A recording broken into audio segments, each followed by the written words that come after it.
Okay, so today we're going to be using this artwork, and it is by Miriam Shapiro.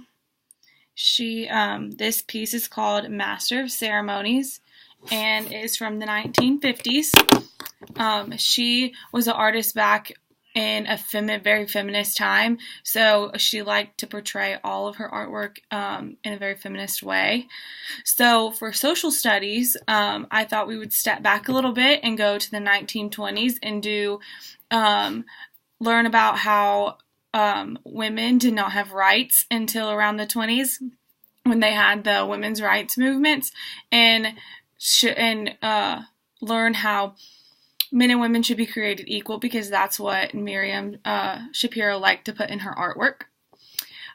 For science, we would use lights, because down at the bottom of the piece you can see lights.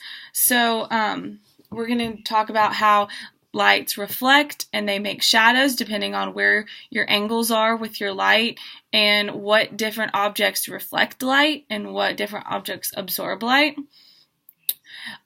For language arts, we're going to do how people interpret artwork and make stories and create stories out of their artworks. So talk about what they think Miriam wanted the story to be for this artwork, and see what they think the feelings and stories of this piece should be.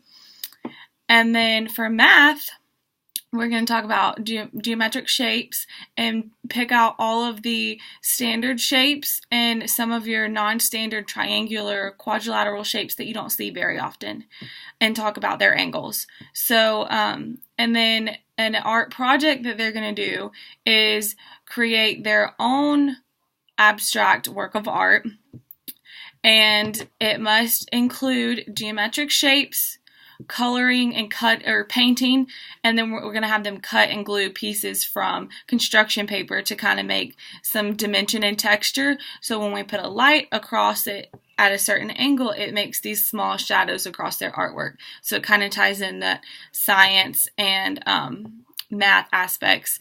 And then to tie in the language art aspect, we're going to have them write a story about what their picture represents. So these are my 4 mini lessons for the Master of Ceremonies piece.